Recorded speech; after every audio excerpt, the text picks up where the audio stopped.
भारत के सभी राज्यों की खबर SNS न्यूज चैनल पर, खबर जो आपको रखे सबसे आगे।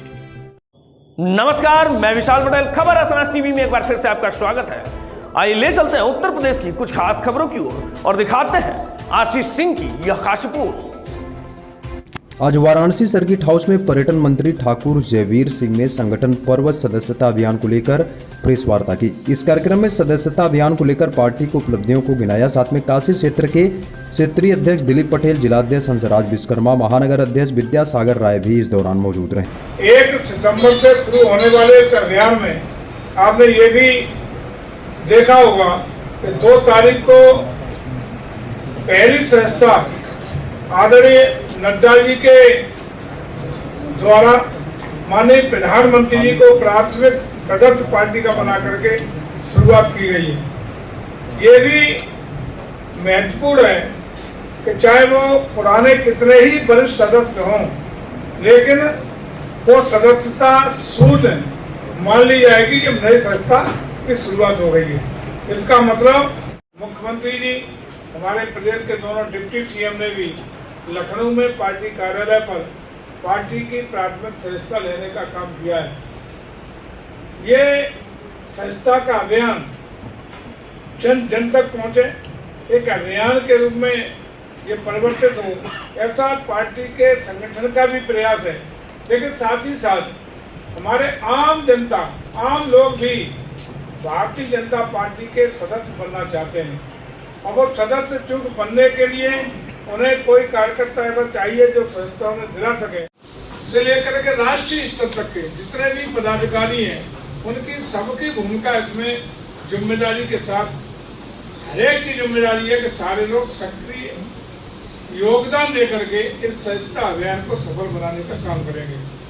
सभी को अलग अलग जिम्मेदारियां देने का काम हुआ है।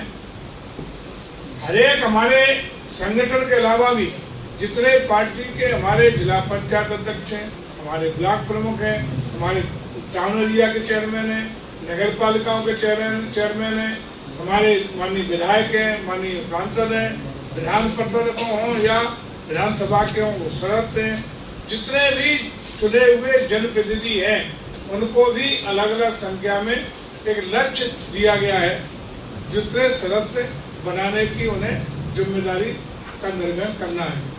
इस तरीके से हमें लगता है कि ये अभियान बहुत तेज गति से, तो इसमें जो दिखाई पड़ रहा है, जितने हमारे मेयर्स हैं उनको 20,000 की संख्या का लक्ष्य दिया गया है। नगर पालिका अध्यक्षों को 5,000 की संख्या का पूरी करनी है।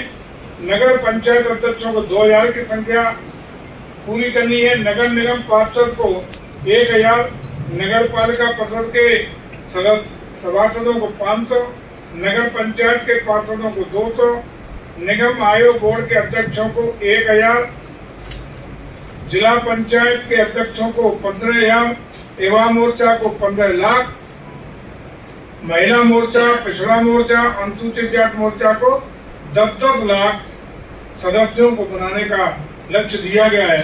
इसके साथ ही अल्पसंख्यक मोर्चा एवं अनुसूचित जनजाति मोर्चों को भी 2-2 लाख सदस्य बनाने का लक्ष्य प्रदेश के अंदर देने का काम हुआ है। इस प्रकार से हमें लगता है कि हम इसको भी क्रॉस करेंगे। मंत्री जी, पहला सवाल दैनिक भास्कर की ओर से आपके पास है जी। वाराणसी का एक बहुत चर्चित कांड रहा BHU में, उस गैंग रेप के आरोपियों की जमानत हो गई। अभियोजन की लचर पैरवी के चलते, पुलिस की बहुत कमजोर रिपोर्ट के चलते, निश्चित तौर पर सरकार का पहला दायित्व तो है कि अभियोजन मजबूत पैरवी करे और आरोपियों को सजा मिले, और ये जमानत होना बहुत सारे सवाल खड़े कर रहा है। तो अब आए हैं, लॉ एंड ऑर्डर की भी समीक्षा करेंगे, तो सबसे पहले ये जानना चाहता हूँ कि इन आरोपियों जो बाहर आ गए हैं, क्या इनको वापस जेल भेजने के लिए कोई कार्रवाई होगी, पैरवी होगी? और इस पूरे मामले में जिन लोगों की संलिप्तता है, चाहे वो पार्टी से जुड़े हो या फिर प्रशासन या पुलिस से, क्या उन पर भी कोई कार्रवाई होगी? जीरो टॉलरेंस की जो नीति है वो कितना फॉलो होगी? और क्या इन आरोपियों के घर बुलडोजर चलेंगे जबकि इनके खिलाफ तमाम रिपोर्ट, पुलिस की चार्जशीट इनके खिलाफ है? बहुत क्लियर कट मैं जानना चाहूंगा।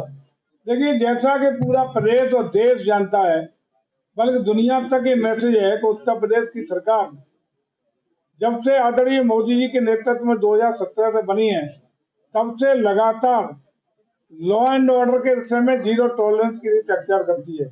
किसी भी दशा में कोई भी अपराध हो, किसी जात वर्ग भेद के खिलाफ हो, बिना किसी भेदभाव के हम निष्पक्षता के साथ पूरी कटिबद्ध होकर के कानूनी कार्रवाई उस शख्स के खिलाफ करते हैं जो अपराध का दोषी है। निश्चित रूप से हम अपना काम किए हैं, अपना काम आगे भी करेंगे। जहां तक जमानत का मामला है, ये आप भी जानते हैं कि यहाँ अलग अलग भारत के लोकतंत्र के 4 खंभे हैं, जिसमें न्यायिक प्रक्रिया अपना स्थान रखती है और न्यायिक प्रक्रिया में किसी प्रकार का कोई भी प्रशासनिक या राजनीतिक हस्तक्षेप नहीं हो सकता। वो अपने तरीके से जमानत किसे देना नहीं देना है उसका विषय है, लेकिन ये हम आश्वस्त कर सकते हैं कि किसी भी अपराधी को किसी भी कीमत पर बख्शा नहीं जाएगा। अब निश्चिंत रहिए, आश्वस्त रहिए। जीरो टॉलरेंस की नीति थी, जीरो टॉलरेंस की नीति है और जीरो टॉलरेंस की नीति रहेगी। सर, सबसे बड़ा सवाल आज मोदी जी कह रहे थे कि जिसके क्षमता होगी वही बुलडोजर चलाएगा। तो वाराणसी में गैंगरेप के 3 आरोपियों पर ना ही बुलडोजर चला और ना ही कोई कार्रवाई हुई। क्या आपसे अपेक्षा है कि जल्दी बुलडोजर चलेगा? बुलडोजर आप देख रहे होंगे कि उन्हीं संपत्तियों पर चलता है जो गैर कानूनी तरीके से कोई भी अपराधी उस पर अतिक्रमण करके या जबरदस्ती बनाने का काम किया होता है और आपराधिक कृत्य करता है। ऐसे अपराधियों को उस अवैध कब्जे से मुक्त करके हटाने का काम, उसकी संपत्ति पर बुलडोजर कराने का काम किया जाता है। किसी भी वैध संपत्ति पर कभी भी कोई बुलडोजर नहीं चला है। पूरा बढ़ रहा, होटल इंडस्ट्री बढ़ रही है। होटलों पे जांच के नाम पर जो 50-50 साल पुराने होटल हैं, उन पर अब नकेल कसी जा रही है। आपका पर्यटन विभाग जो है लाइसेंस देने में इतना परेशान कर रहा है, उसके बाद जाइए तो जीरो टॉलरेंस के बाद 10-10 लाख रुपए घूस मांगा जा रहा है। और पूरी सवाल हो जाने दीजिए, आपके होम स्टे के लिए यहाँ के टूरिज्म विभाग को अधिकृत किया गया था, उसमें बीडीए घुसा दिया गया। अगर शहर में सबसे भ्रष्ट कोई डिपार्टमेंट होगा तो बीडीए और आरटीओ होगा। आरटीओ और बीडीए का जब इसमें नियम ने इसको घुसाया क्यों जा रहा है पर्यटन विभाग में?